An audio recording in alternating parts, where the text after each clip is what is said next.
At my sister's birthday brunch, she toasted loudly. To me, and to people who know how to stay in their lane. Everyone looked my way. I lifted my mimosa and said, to people who now have 30 days to find a new apartment, since I just sold the condo you live in. Silence. Then her fork hit the plate. And my mom whispered, what did you do? I just took a sip and said, what still amazes me, no matter how many times it happens, is the sheer selfishness of my family. Like, not the small kind where someone eats your leftovers or forgets your birthday. I mean, the kind where people will take whatever they want from you, smile while doing it, and then act offended when you finally say no. I used to think maybe it was just bad communication, or that I was too sensitive. But this brunch ended any doubt I had. Claire's birthday brunch. That's where it all cracked open. I showed up already drained, knowing this wasn't going to go well. Claire had insisted on hosting it at our mom's house for ambience, which really just meant free alcohol and someone else to clean up. She was wearing all white like she was getting married, and she was already a few glasses deep by the time I arrived. The moment I walked in, I could tell something was off. Claire had that smirking confidence she gets when she thinks she's about to win something. Mike was chasing their toddler around like he was dodging landmines, and our mom was sipping Bellinis like it was noon on a cruise ship. I took a seat, nodded at my cousins, Emma and Jared, two of the few people in the family who still live in reality, and poured myself a mimosa. I tried not to think about the apartment. 6 months ago, I let Claire and Mike move into the condo I bought to rent out. They were desperate, she said. They'd been evicted. Mike was between jobs. Daycare was too expensive. She cried on the phone, told me they just needed 2 months. I said fine, but 2 turned into 4, then 6. No rent, just utilities, which they even struggled with. Meanwhile, I was eating the HOA fees, the property taxes, and every opportunity one had to earn from that place. And they just kept saying, we're almost there. And still, I kept quiet until the toast. Claire stood up, glass in hand, swaying a little. Everyone quieted down. She smiled at the room and said, to me and to people who know how to stay in their lane. Then she looked directly at me. Everyone else looked too. Even the kids stopped babbling. Couldn't believe it. I'd let her live in my condo rent-free for half a year, and she had the nerve to throw shade at me during her toast. So, I lifted my mimosa to people who now have 30 days to find a new apartment since I just sold the condo you live in. The silence was so loud it was almost funny. Then Claire's fork clattered onto her plate. Mom leaned toward me and whispered, what did you do? I took a sip. What I did, Mom, was finally take my life back. I'd stayed quiet for too long. I bought that condo as an investment, not a favor. I was already planning to sell it and use the money for a down payment on a place out of state, somewhere without this level of dysfunction. I gave them more than enough time, more than enough patience, and this is what I got, Dad muttered. Seriously, Andrew, like I'd shot someone at the table. You've had 6 months, I said. I didn't make a scene. I didn't even tell you when I listed it. But I'm not your safety net anymore. CLA's voice cracked. You're selling the apartment without even talking to us? I gave you a roof over your head for free, I said. You toasted to people staying in their lane. Well, I'm switching highways. Mike finally spoke up, trying to calm everything down. But Mom was already on a rant about how I always picked the worst moments to make a point and how this was supposed to be a family celebration. You could have waited until tomorrow, she said. And she could have kept my name out of her mouth, I said. But here we are. Emma just stared at her plate. Jared looked like he was trying not to laugh. Claire stood up. So what? We're homeless now. No, I said you have 30 days. I even planned to help you with first month's rent. I was going to tell you that today, but after this you'll need to figure it out on your own. Panic started rippling through the room. Voices got louder. Dad swore. Mom spilled her drink. Claire stormed off to the kitchen and Mike followed like a kicked puppy. I stood up and said, "Happy birthday," then walked out. Emma and Jared came after me in the driveway. Emma said, "That was brutal," Jared added. "But fair," I nodded. This was just the beginning. The next morning, I woke up to 20 missed calls. Claire, Mom, even Mike, who hadn't called me once in 6 months, had suddenly remembered my number. There were voice messages, too, all with the same fake calm that people use when they're trying not to scream. I ignored every one of them. By noon, the messages turned aggressive. Claire accused me of being heartless. Mike said I was destabilizing their son's life. Mom left a long voicemail crying about family unity and asking how I could do this to my own blood. It was almost impressive how fast they turned me into the villain. Emma texted me, "You okay?" I wrote back, "Surprisingly, yeah, I actually feel fine." She replied, "Good, they're all losing it." Claire said she's calling a lawyer. LOL. That part didn't surprise me. Claire always thinks a dramatic threat will make people fold.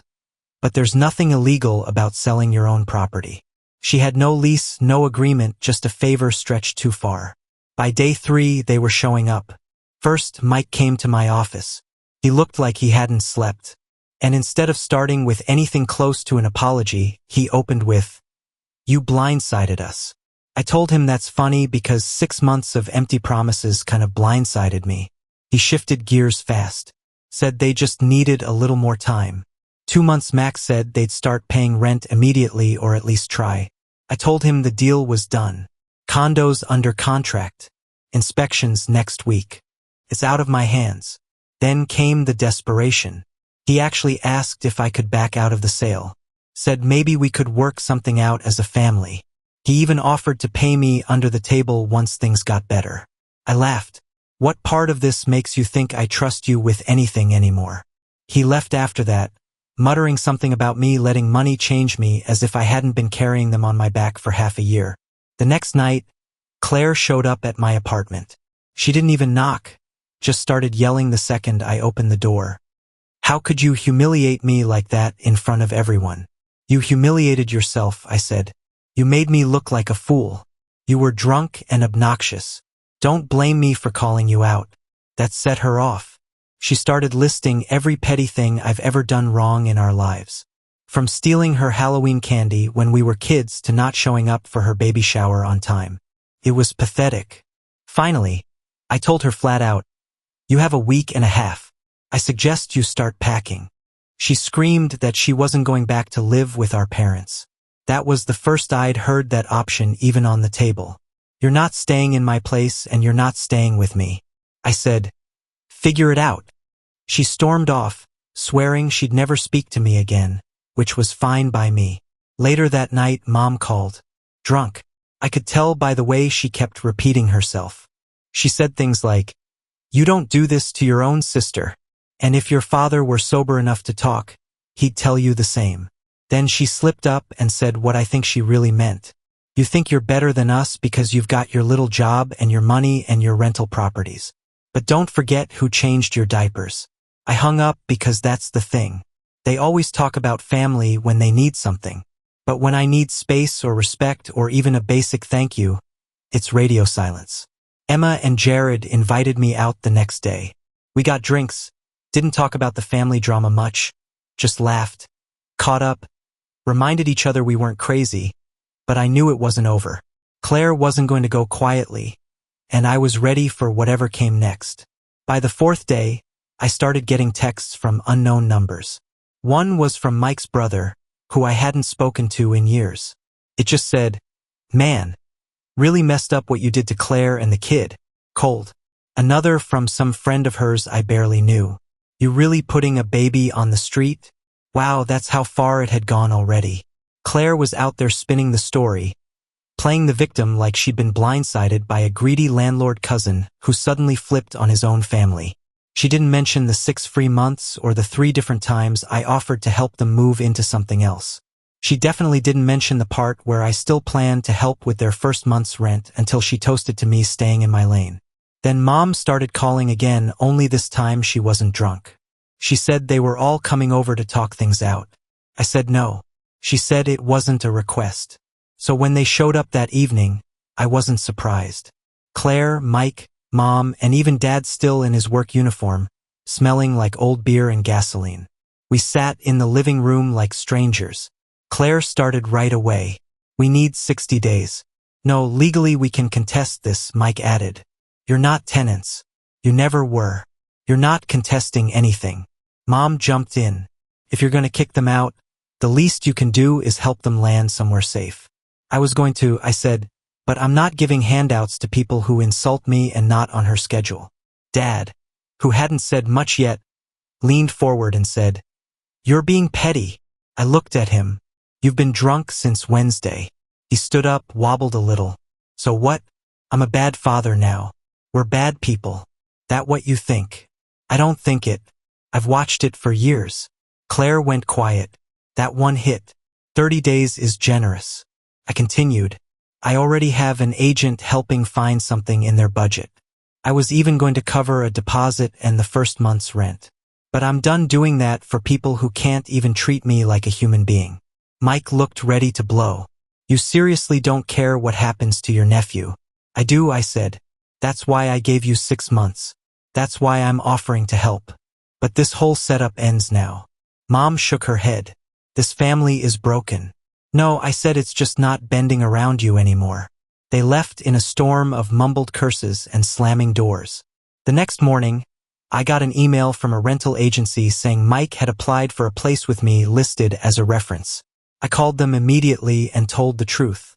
He was a family member living rent-free with no payment history. The agent sounded surprised but thanked me for the honesty. That afternoon, Claire called and screamed into the phone, accusing me of sabotaging them. "You told the truth," she yelled. "Try it sometime," I said. Then I hung up. I called Emma later. She said Claire was spiraling, talking about going to live with Mom and Dad just for a few weeks. "That'll go well," Emma said. "I'll give them 10 days before someone ends up on the lawn." We laughed for a second. Felt normal, but the damage was done. They weren't moving out peacefully. They were going to drag this down to the wire.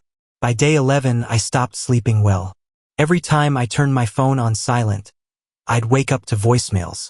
Claire crying, Mike cursing, Mom guilt-tripping. I kept ignoring them. But then something strange happened. The buyer's real estate agent called me in a panic. "Andrew, we got a weird message from the current residents." She said, "They told our inspector the place has a mold problem and might be unsafe for children." I almost dropped my phone. "There's no mold. I had the place inspected 6 months ago before they moved in. It's in great shape." Claire and Mike were trying to sabotage the sale. I called her immediately. She picked up sounding like she was waiting for it. "You told the inspector there's mold."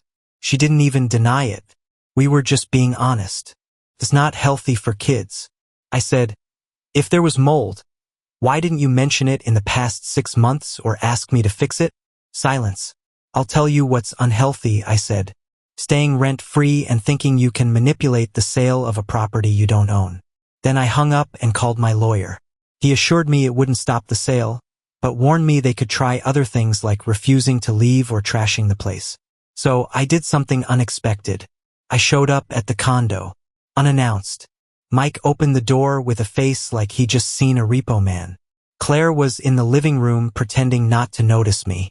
The kid was asleep on the couch. I walked in, looked around. The place was clean, but too clean, like they were trying to make it look staged to buyers, maybe to pretend it was theirs. "I need to walk through for the final inspection," I said. "It's happening in 3 days. I suggest you start packing." Mike tried to block me from walking into the second bedroom. "You don't live here," he said. "No, but I own here." I pushed past him and saw something that made me stop. Claire had started painting the walls. Beige? Terrible. Splotchy beige. One wall was half finished. The other was still wet. "You painting my walls?" I asked. "We were just trying to freshen it up." Claire called out. I took a photo. "You know that's vandalism, right? You don't have my permission. This isn't your apartment." Mike looked panicked. "We were going to paint it back before we left." "I'm sure you were." I walked out and texted the buyer's agent the photo with a quick note. "They're painting without permission. I'll handle it." Then I sent Claire and Mike a formal 7-day vacate notice, even though the 30-day notice was already in place. That night, Jared sent me a screenshot. Claire had posted a photo on Facebook of her standing in the apartment with the caption, "When your own brother sells your home out from under you, broke a heart." The comments were full of sympathy. People who had no clue. People saying, "You deserve better, and how could he do that to a child?" I didn't respond, but I saved every comment because now it wasn't just manipulation. It was public lies. Then came the last twist. Emma called me in a whisper. "You're not going to believe this," she said. "Mom told them they could move in. Like move into her house." I laughed. "They are." She added Sunday. "Seriously?" "Yeah." "And she's acting like she's the hero rescuing them from your cruelty." "Of course." I hung up and sat with it for a minute. They were finally leaving. I should have felt relieved, but all I could think about was what they were planning next. They left on a Sunday afternoon. Quietly, without drama. No final confrontation. No screaming match. Just a cold, distant goodbye. I didn't even witness. I found out from Emma, who texted me. "They're out." Finally, the key was left at the front desk of my building. No note, no thank you, not even a text.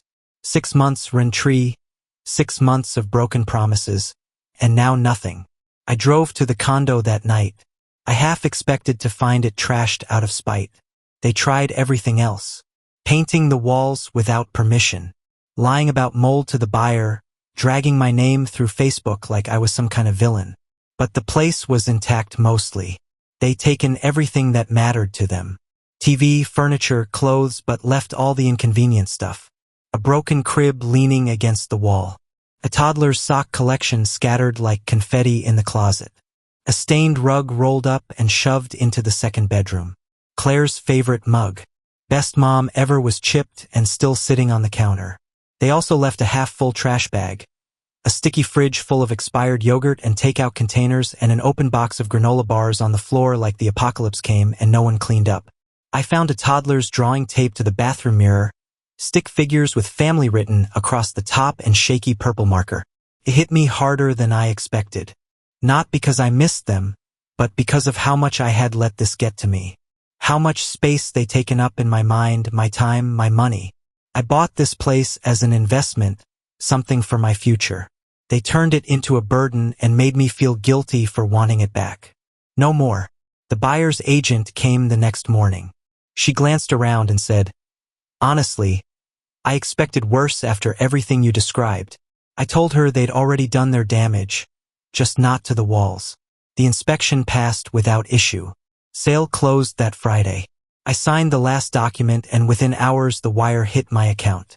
More money than I'd ever seen in one place. It should have felt amazing.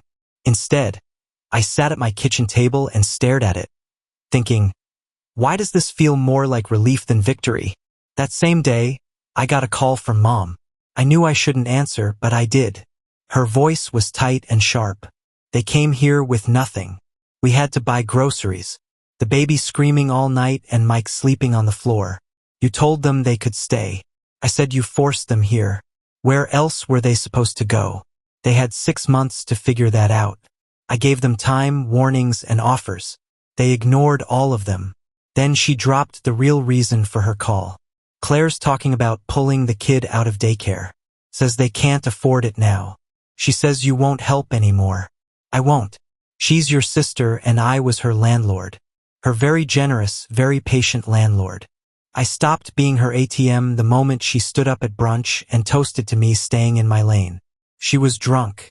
She was honest. Silence. Then she hung up. That night, Jared messaged me. "FYI, you're officially the villain. Family meetings are half about what you did and half about what you owe everyone." I replied, "Let them build a statue. I'm moving next week." And I did. Put an offer on a place in a smaller city 3 states away. Quiet neighborhood, no family nearby, and a park 2 blocks down. My offer was accepted within 24 hours. I didn't throw a goodbye party. Didn't send out a change of address card. Just started packing. The night before the move, I sat alone in my apartment with a beer, looking around the empty walls. 6 months ago, I let my sister in thinking it would help her get back on her feet. All it did was remind me that some people don't want stability. They want someone else to carry the weight while they pretend they're standing tall. The truth is, Claire and Mike weren't ungrateful just once. They were ungrateful every single day they stayed in that condo and never once said thank you. So no, I wasn't sad to leave. I was just done. I moved out on a Thursday morning, loaded my car with what I needed, and had the rest sent ahead by a moving company. No goodbyes, no last visits. I didn't tell anyone the address. Not Mom, not Claire, not even Jared. Only Emma knew. She helped me find the realtor. She earned it. The drive felt like exhaling for the first time in years. No more surprise visits. No more calls about just needing a little help.